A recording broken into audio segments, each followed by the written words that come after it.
Log on, tune in, find out. Another good idea from Cambridge. To whom I sort of shared the floor for a long time in Vienna and always appreciated when he ever got a talk. That's why I'm very happy to actually have him starting off this day, even if he was sort of hesitant that he would fit in a program which is called with PDs, but I don't care at all. I know that we're going to enjoy what he has to say, and he's going to speak about some multilocus migrations and lactation models. Please.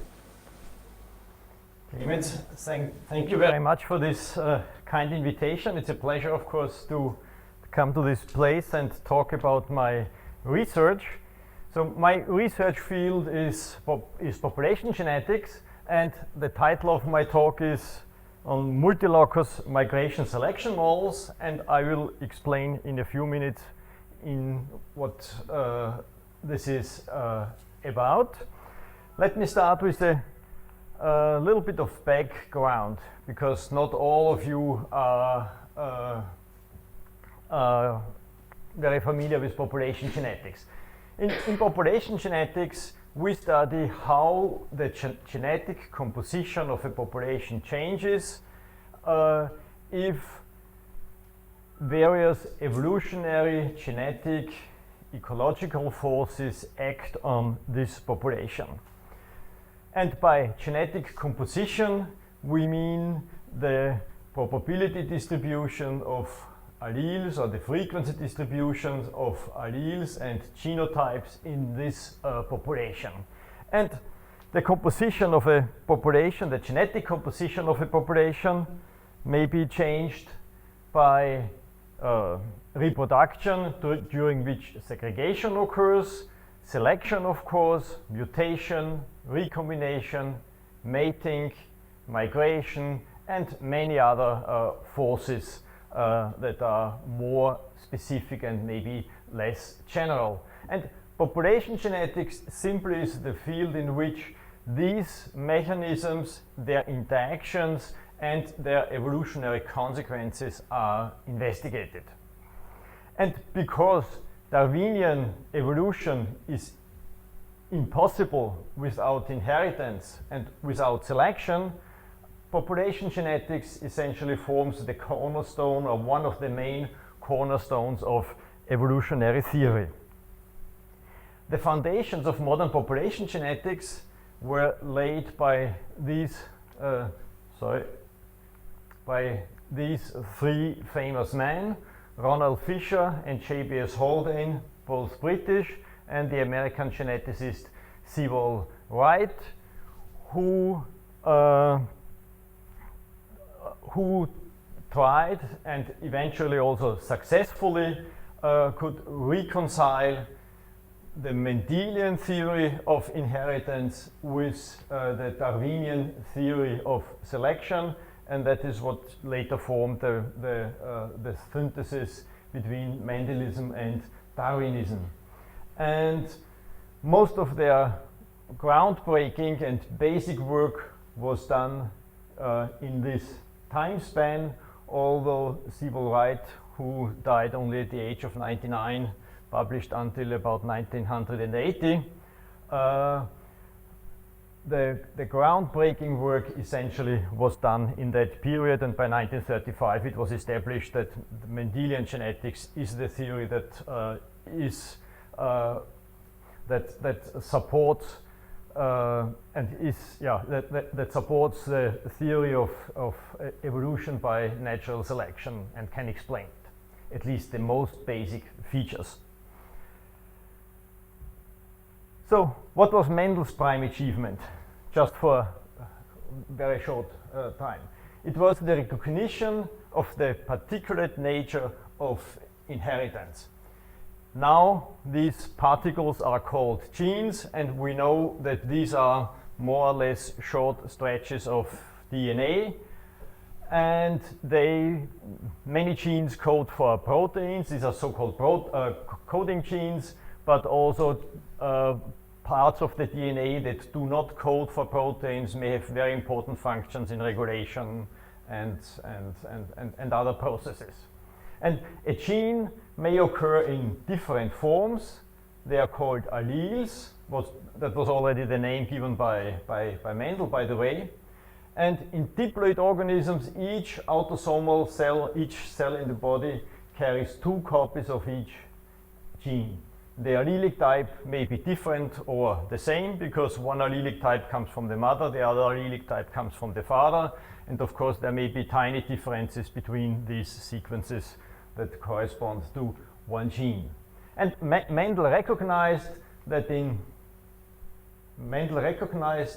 diploid organisms, each reproductive cell, whether gamete, whether egg or sperm, they are always called gametes, contains only one of the 2 alleles, and each gamete is equally likely to contain one or the other, from the father or from the mother. And this makes the mathematical description of inheritance very simple, because with probability 1/2, that one allele or the other is passed on to the daughter cell. And the separation of these paired alleles is called segregation and occurs during meiosis. And then at mating, 2 reproductive cells, 2 gametes, an egg and a sperm, fuse and form a zygote. That's how sexual reproduction works. Asexual reproduction is much simpler, because then cells simply split. And the allelic composition of an individual is called its genotype. So then you look at many loci, and that forms the genotype. And the set of observable properties derived from a genotype, that's called its phenotype. So that's just a little bit of nomenclature I am going to use. So I'm going to talk about multilocus moles and migration selection balance. So why multilocus moles? Many traits of evolutionary interest, but also of economic importance, if you think of animal breeders or plant breeders, are so-called quantitative traits, which are traits that can be measured on a scale, like body height, for instance. And usually these traits are determined or influenced by many genes, sometimes a handful, sometimes dozens, sometimes, like body size, many hundreds of genes. And therefore, multilocus moles are an important step, and the investigation of multilocus moles has been an important step since the early days of population genetics, in order to much better understand the selection that acts on complex or quantitative traits. That's why we are interested in multilocus moles. And second, migration. Many natural populations are spatially structured, and there are two different kinds of moles that are used to study spatially structured populations. And this essentially depends on the ecology of the population. There are populations that are distributed over quite fragmented parts of their habitat. And then these different parts are treated as distinct colonies, or teams is the usual word, and essentially individuals live in one of the teams but occasionally migrate. For instance, when they become adults, they migrate and look for a different team. For many other species, the habitat changes more or less continuously, and they move more freely. Then migration is modeled by partial differential equations, for instance by diffusion, yeah? But it can be more complicated in principle. And in my talk, I'm only concerned with the first type of model, where the population is subdivided into different teams, and there is migration between these teams. And these types of models then do not lead to partial differential equations, but to difference equations or differential equations, depending on whether you model in discrete or continuous time. And what one is interested in is, what is the effect of population subdivision of spatial structure on the genetic composition of a population? What are the major differences in comparison with a population that is panmictic. Panmictic means one has random mating within the whole population. Individuals have no spatial structure. Everybody can mate with everybody in principle. So one of the important questions is then, what is the genetic variation? Which amount of genetic variation is maintained in a subdivided population? And especially, when is genetic variation maintained in a subdivided population when this would not be possible in an equivalent population without structure? Then, of course, if we really have different environments, and these environments may differ in their ecological conditions because some are colder, some are warmer, different food is available in the different teams, then without migration you expect local adaptation in each team to the optimal conditions, although this may take time, of course. But when there is migration between these different teams, then of course you have gene flow, and individuals or genes are brought into the other population constantly at a small rate or at a larger rate that are not so well adapted to this environment, but they mate with the individuals there, and therefore they reduce local adaptation. And the question is then, when does genetic divergence through local adaptation occur? And on the other side, when does gene flow lead essentially to quasi-homogeneity among the populations, among the teams? This occurs, of course, if migration is very strong, then this is the expected outcome. And of course, in principle, one would be interested on quantitative statements. But these can be obtained only in special cases, in special simple models. Okay, so here I'm going to present a general approach to derive two important limiting cases that can be dealt with in great generality. One will be the case of weak migration, the other will be the case of strong migration. And the basic model assumptions are the following. We consider a diploid population with discrete, non-overlapping generations, and we assume that the sexes need not to be distinguished with respect to the trait we are considering. And we suppose that the population is subdivided into a finite number gamma of teams or colonies, and these teams exchange adult migrants. So we have a life cycle. Individuals are born in a team, they grow up there. When they grow up, there's selection. They survive to reproductive age with a certain probability. That's called viability selection. If they are still viable, then they migrate. That's done at the stage of adult individuals, because that's already after viability selection. And after migration, individuals mate within the local team where they ended up. And the assumption is, and that's important for the model, that mating within each team then is again random. So between teams there's no mating, but within teams there's random mating. And this means especially that Hardy-Weinberg the Hardy-Weinberg law can be applied, and the model becomes much simpler because it's sufficient to deal with gamete frequencies instead of genotype frequencies. Anyway, we make no assumptions about number of loci or number of alleles per locus, so that's a finite number of alleles. We'll give names to them in a minute. And as already mentioned, there's viability selection, and we assume the simplest kind of viability selection. There's no frequency or density dependence or whatever. Yeah? So it's just in each team there's a constant environment, but this may be different among the teams. And we also ignore, for this case, mutation and random genetic drift.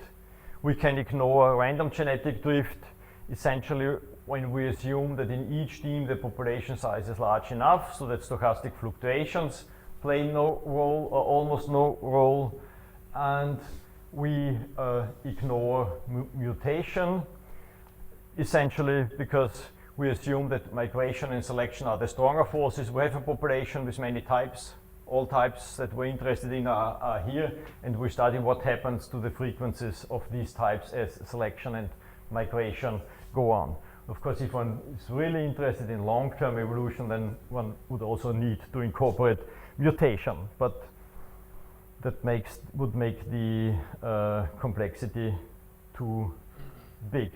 Okay, unfortunately we need a little bit of notation. You do not have to memorize everything. I will explain when I'm proceeding through the talk what the symbols mean anyway. So our number of loci is capital L. And we always use the letters K and N for loci. And at each locus, at the locus K, there are at least two different types, two alleles, because otherwise there is no change in the genetic composition since we are ignoring mutation.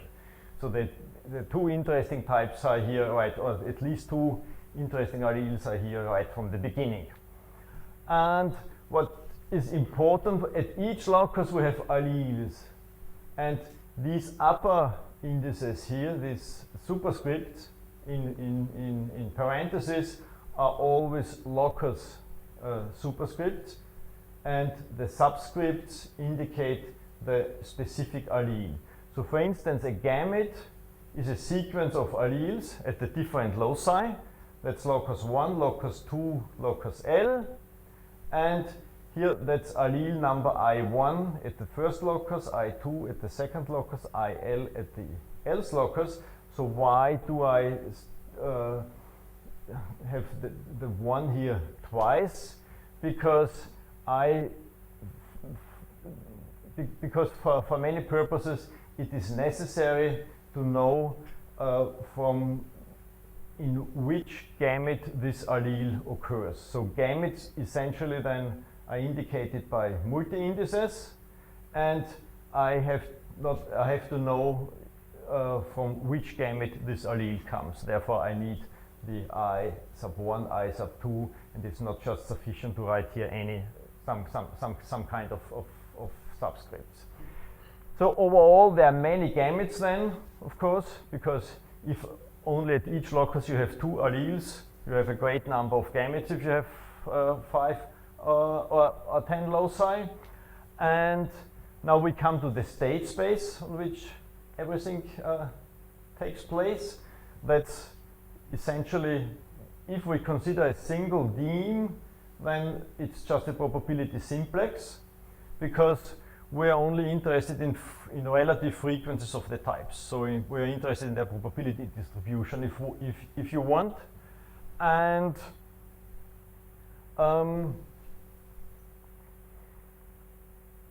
capital I is the number of all gametes that are present. That's a huge number. And of course, each gamete has a frequency, C sub I, and since it's a frequency, it's non-negative, and the frequency must sum up to 1. So that's how a population is described in a single deme, but we have several demes, and we measure the frequencies, of course, in each deme, because we have to follow the population in each location, and then the state space is a gamma-fold Cartesian product of simplices. Yeah? So it's a fairly big thing that needs to be considered.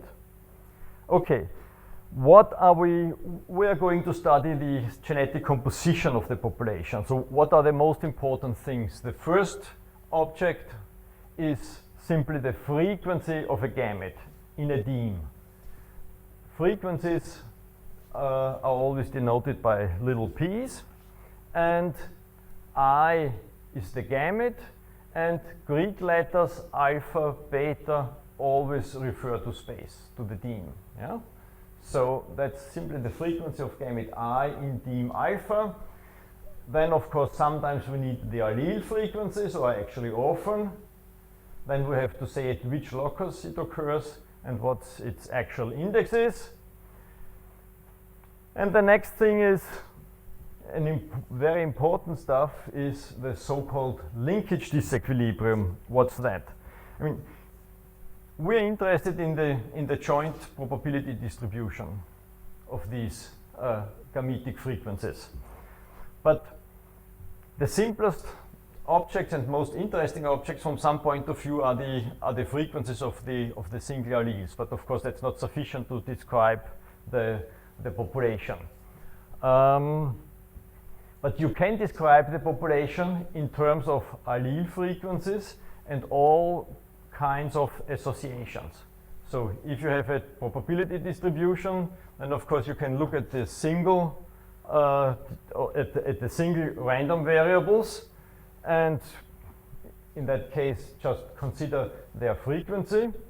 And in addition then of course you have to study all kinds of associations. There may be two-way associations, three-way associations, and so on.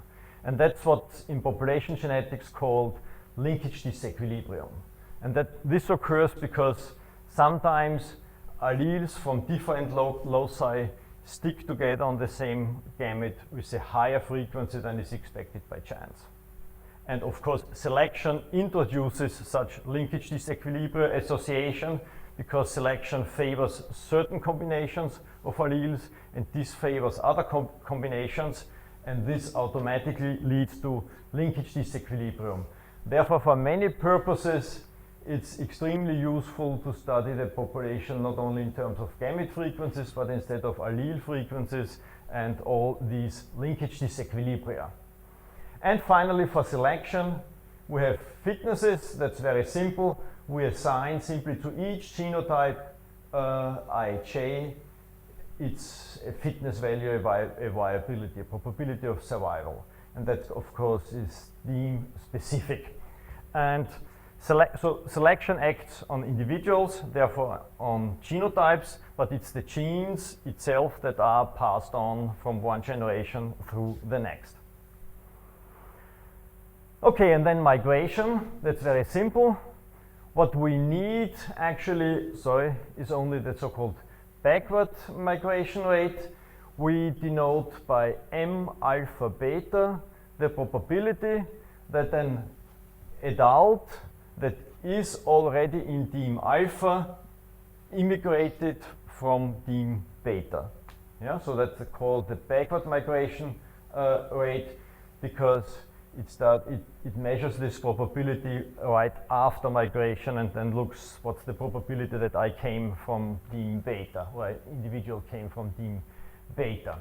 And we assume, and there are important ecological instances where this isn't the case, that these backward migration rates are constant in time.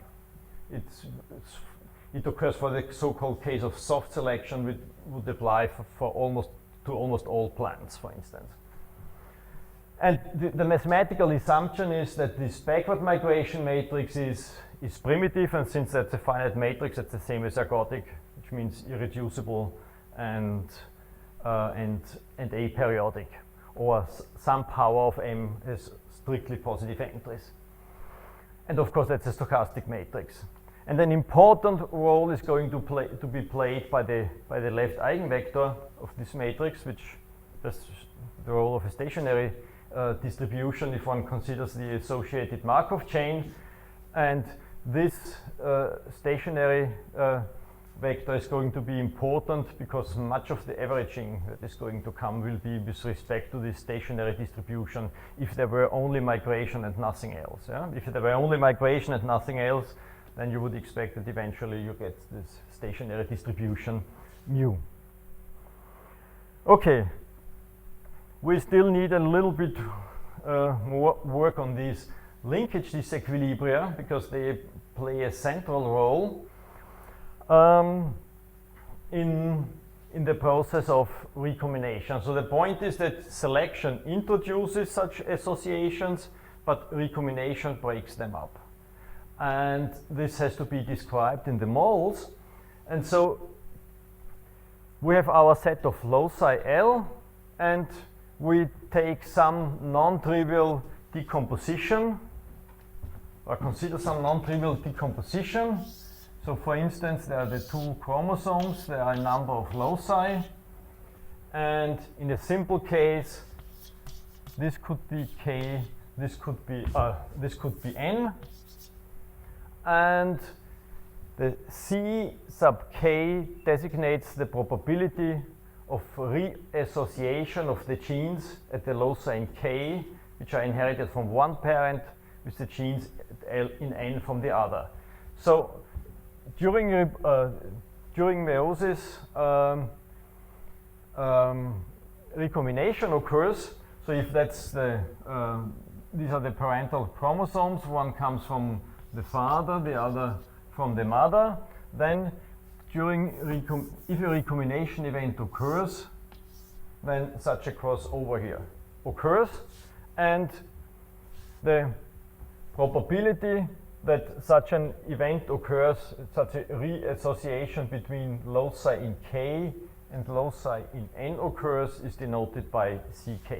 Of course, it can be more complicated, because if you again have these loci, you could also, I mean, this could be part of K, this could be part of K, this, and then you see this recombination event would be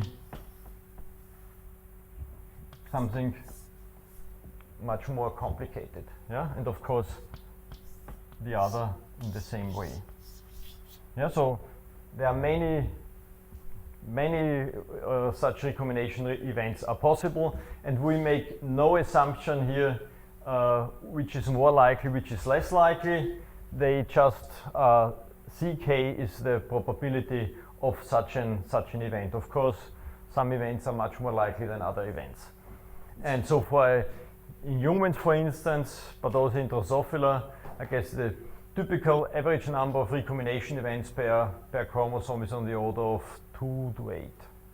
So there are quite a few, but if you consider that there are thousands of loci, the probability of recombination events between neighboring loci is very low. Yeah. Okay. So, and one of the measures of these associations is this measure of linkage disequilibrium that's introduced here. That's a very seemingly, or it is a very complicated measure, but it's the one that is most useful in order to describe the dynamics. In order for proofs, we will introduce a different one, and we have to, one has to show how this translates into the other. So there's no specific reason to study this in detail, but here even the selective coefficients come in. It's just a complicated nonlinear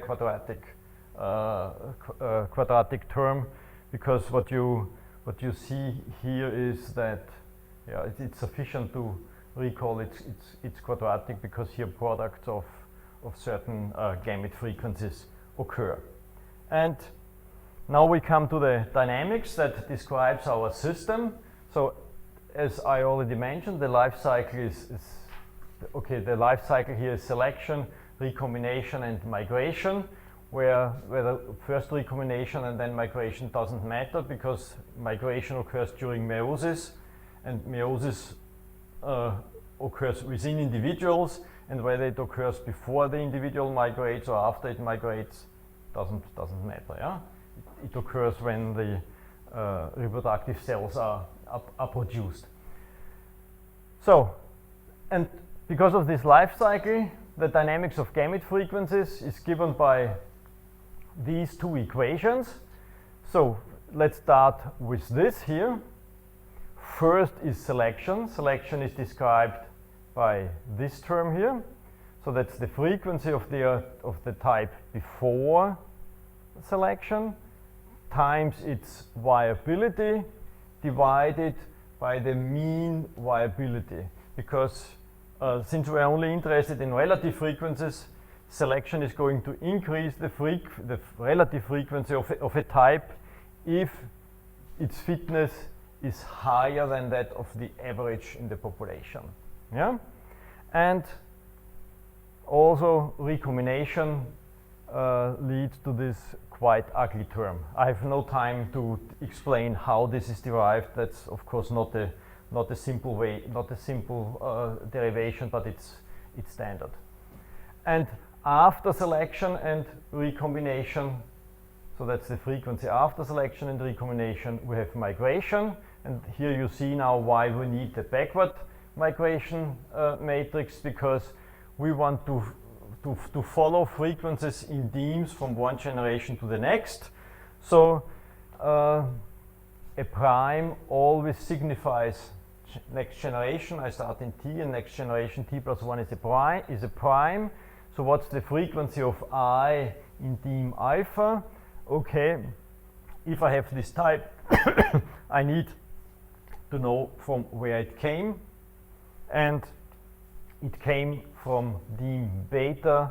It came from deme beta with this probability, and the frequency in deme beta before migration was this, and that's the frequency here after selection and recombination. So that's the full system of difference equations that describes our system. And of course it's high dimensional, because recall that the state space is a simplex of relatively high dimension, and if there are many demes, then it's a Cartesian product of these demes. Okay, and we'll view these equations here as a dynamical system and call it the selection, recombination, migration dynamics. So now it seems as if this were much too complicated to do any math with it, but that's not the case. So what are the mathematical questions that are of interest here to us? Essentially, we want to understand the basic equilibrium and dynamical properties of this system. And more precisely, we would like to know, for instance, when do we indeed get convergence to an equilibrium? So when can we exclude complex dynamical behavior such as limit cycles or chaos or whatever? And an important question from the point of applications is, when does convergence to linkage equilibrium or to quasi-linkage equilibrium occur? Because if we get convergence to linkage equilibrium, which means statistical independence of the loci, it's sufficient to consider allele frequencies. Then instead of a huge number of gametes, we just have a few allele frequencies much fewer allele frequencies to monitor and to understand. Yeah? And even if we quasi-linkage equilibrium means near linkage equilibrium, and even then in quasi-linkage equilibrium we can usually use perturbation methods, starting with linkage equilibrium, applying perturbation methods to derive explicit results. So, and simple positive answers may be expected for simple genotype fitness maps and for special migration patterns, or for special migration patterns. So one of the simple phenotype-genotype maps I am then studying will be additive, so essentially a linear relationship between genotype and phenotype, yeah? Because that would always be the zeroth order approximation to something more complicated. But here I'm first studying the case where we have only migration and recombination, because that will be key to the case where selection is weak. Because if selection is weak, we could think of a perturbation approach to study weak selection by first studying no selection. Now, only migration and recombination, then these dynamical equations simplify considerably, because in the absence of selection, our allele frequency dynamics, okay, there are alphas. Okay, I'm using vector notation, so maybe if you like, you can have the alphas here.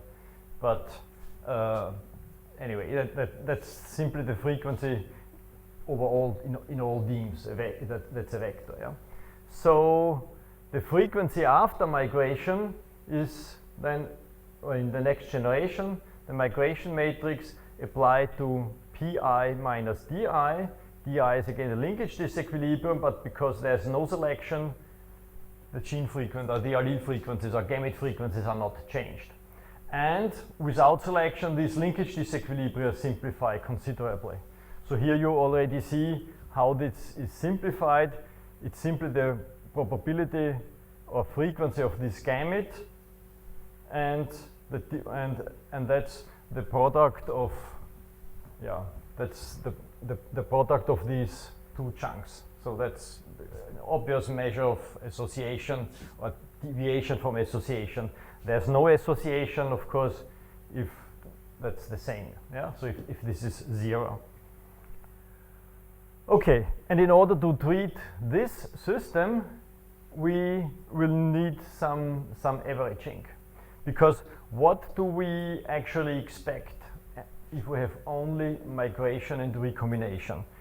What we know from recombination is if there's no migration and no selection, it has been known for long that all these linkage disequilibria decay to 0, because recombination breaks up all associations. There's no selection, no new associations are generated. So one gets convergence of the system to the manifold where there are no associations. Yeah, and only, but that's a manifold of equilibria, because once you have settled to that manifold, gene frequencies, allele frequencies no longer change because there's no selection, and the linkage disequilibria are 0. So that's the expectation from a randomly mating population without migration.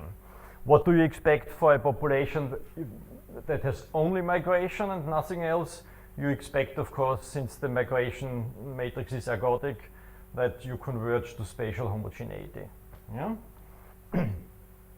And that's something that can be proved actually for this combined system here, that we converge both to linkage equilibrium and to spatial homogeneity. So what we need for this is we need to average all the allele frequencies with respect to the stationary distribution of the migration matrix, and the capital Pi is then simply the average frequency of type I in the population. Yeah, so it's the frequency in the population, and it's obtained by averaging over all the demes.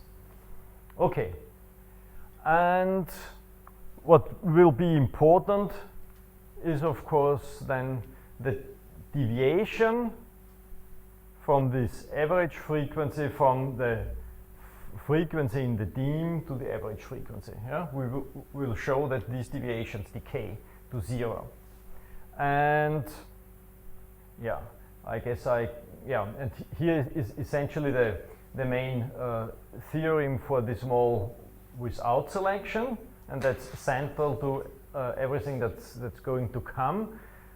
This theorem says that the manifold where there is linkage equilibrium, no statistical associations among loci, and no spatial heterogeneity is a globally attracting and invariant manifold.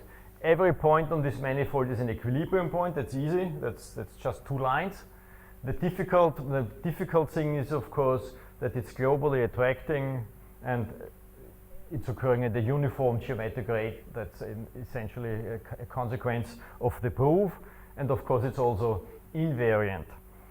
And one can also determine the rate of convergence, and the rate of convergence is the maximum of these 2 quantities, where this C min is the smallest recombination probability between any pair of loci, and kappa here comes from the migration matrix. That's the largest non-unit eigenvalue. But I have no time to go into any of the details. The proof is quite technical and involved, and essentially uses or correctly generalizes a method that was introduced by Nagilaki some time ago. And the first step is to introduce a different set of linkage disequilibria to express the recursion relations in terms of these linkage disequilibria, and then one can show by an induction proof that these linkage disequilibria decay. So I have no time to wade through the details because that's even in print, several pages. Different kinds of estimates are needed here. So it's an induction proof, and so one first shows that these linkage disequilibria decay for every two-locus system. Then one shows that they decay for every two-locus system that is embedded in a big system. And then one goes by induction from a two-locus system that is embedded to a three-locus system that is embedded, and so on. And then after one has proven decay of the linkage disequilibria, then it's fairly straightforward by several estimations that one also obtains spatial homogeneity eventually. Okay, so what does this show now? This shows that without selection we converge to a manifold in a big space. But on this manifold, every point is an equilibrium, so that's a highly degenerate situation. And we want to introduce selection now, and this means, of course, that the usual perturbation approach doesn't work, because if you have as you attract a manifold, you perturb that manifold, anything can happen. Not so in this case. So what we assume is weak selection. So we scale all these fitnesses in that way. We set them 1 plus epsilon times something arbitrary, and assume that these Rij alphas are constants, and let the epsilon consider the case where epsilon is small. Yeah. So the idea of the proof is the following, and in a different and much simpler context, goes back to my colleague Josef Hofbauer. It was published in a paper by Nagilaki, Hofbauer, and Brynovsky more than 10 years ago. The idea is the following. There's slightly different notation now. Without selection, all trajectories converge to a manifold. Yeah? This manifold consists only of equilibria. What we expect and what can be proved is, under weak selection, that there exists a manifold nearby this dashed line here. And under weak selection, we expect that trajectories converge to that manifold, but this manifold is not going to be a manifold of equilibria. Generically, there should be just a finite number of equilibria. And indeed, this can be proved, and the basic idea uses singular geometric perturbation theory. The central idea is to introduce on this manifold an auxiliary dynamics that turns out to be the limit of the true dynamics on these on the true manifolds. Yeah. So what one can do is that would be called the quasi-linkage equilibrium manifold. This is then, it can be shown that this is invariant and globally attracting, and there's, for each epsilon, there's a dynamics on that. But it's invariant. But this cannot be calculated explicitly because they are much too complicated. But you can, if you let epsilon go to 0, you get a dynamical system on this manifold. And all these here are perturbations of that one. And if you understand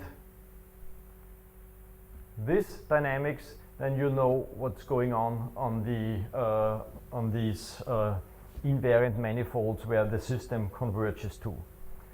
And so one proceeds as follows. One introduces this weak, so-called weak selection limit. So that's a dynamics for these averaged frequencies. Yeah? And it is actually the dynamics for these averaged frequencies under the assumption essentially that one is on that manifold. So one does as if one were on this. Under the full dynamics, this here is not invariant, yeah? Because the flow goes somewhere. But essentially you can project the flow backwards and you get the simple dynamics which can be calculated. Yeah? And that's these it's so-called weak selection limit, which lives on this manifold where d equals 0 and q equals 0. And that's a very simple system because it has the same structure as an ordinary one-locus system with many alleles. And these are well understood because one has a Lyapunov function, so one has gradient-like behavior. Yeah? One knows exactly, almost exactly what's going on, and the dynamics is simple. Okay, I mean, these quantities here are complicated because they are complicated averages of everything, but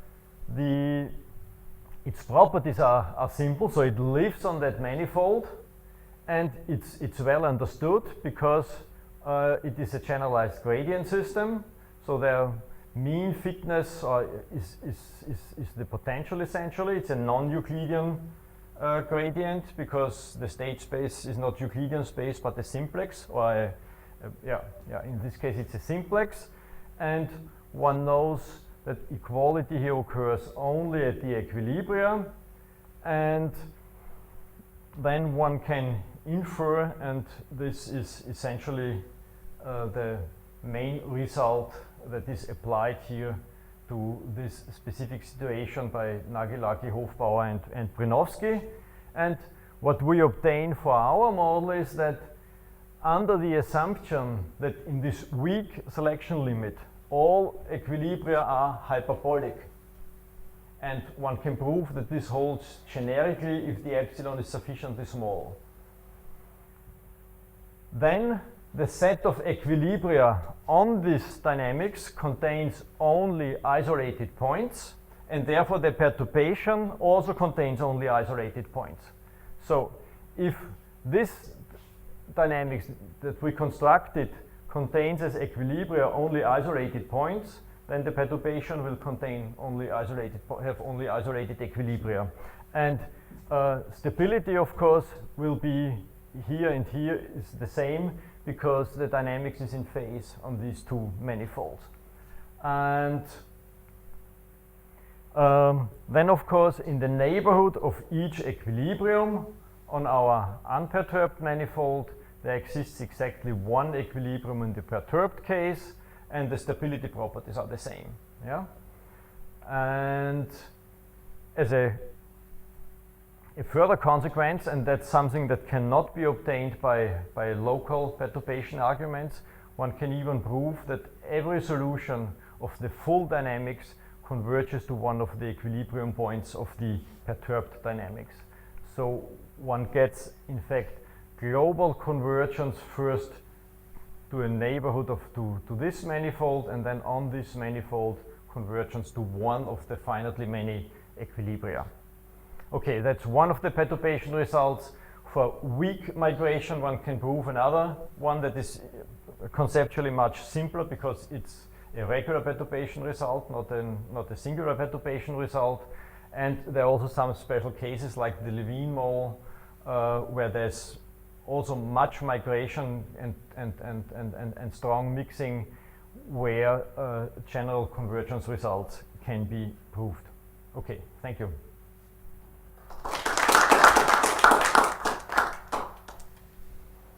Much. Are there any questions?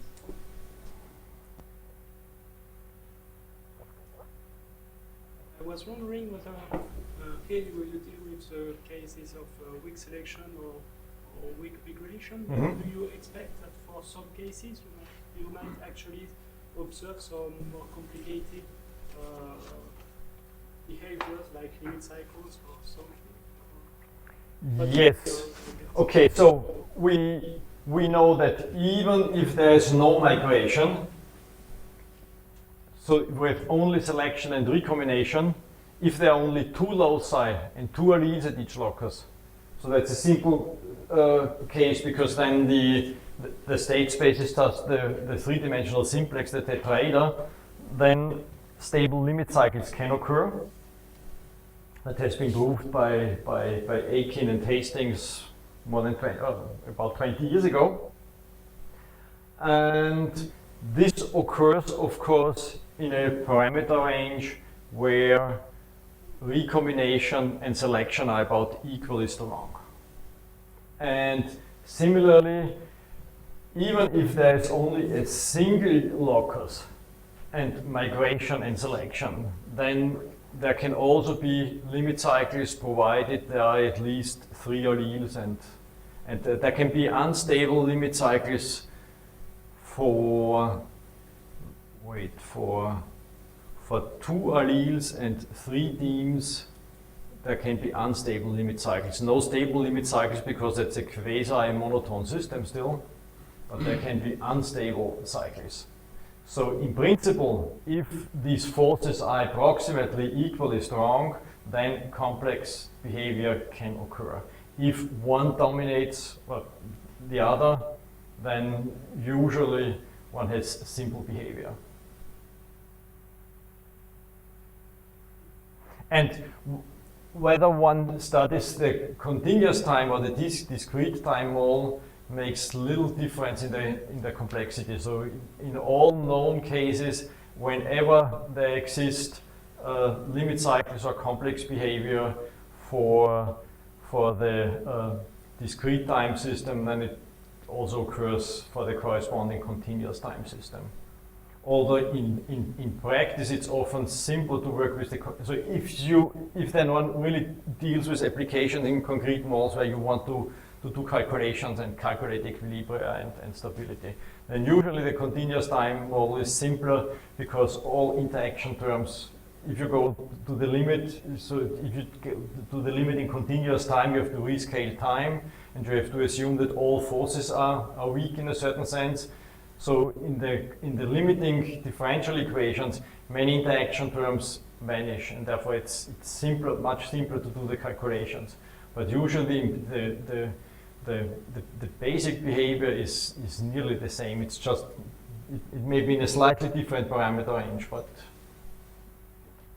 there's usually no qualitative difference between the two.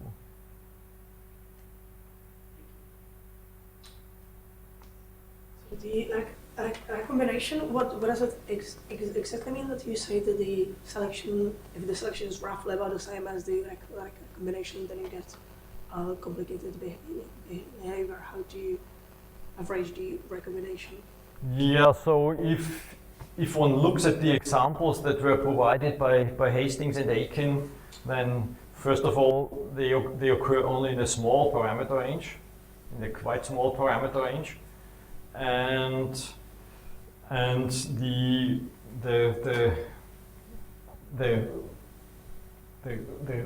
recombination rates and selection intensities, they differ by less than a factor of 10. So it's in that sense it's same order of magnitude. That's any pairwise recombination rate, or what recombination? Yeah. So in the explicit examples that have been given, it's always 2 loci, so you have just 1 recombination rate, and then it's easy. And if you have many? For more than 2, nobody has given an example, because if it occurs in 3 dimensions, then it's going to occur in all higher dimensions, because you always can embed the low dimensional case into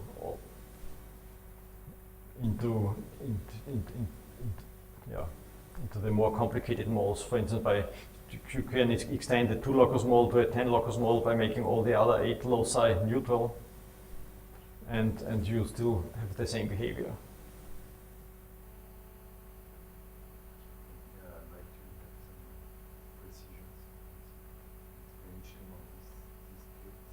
results here. At first, I would like to know what kind of attractivity do you get for the manifold of equilibrium?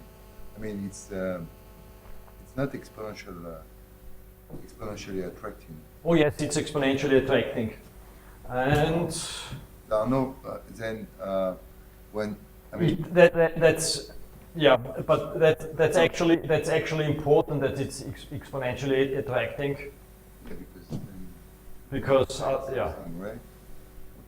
No, it's exponentially attracting, and the exponent can be estimated. I mean, it's a poor estimate, but. Thank you very much.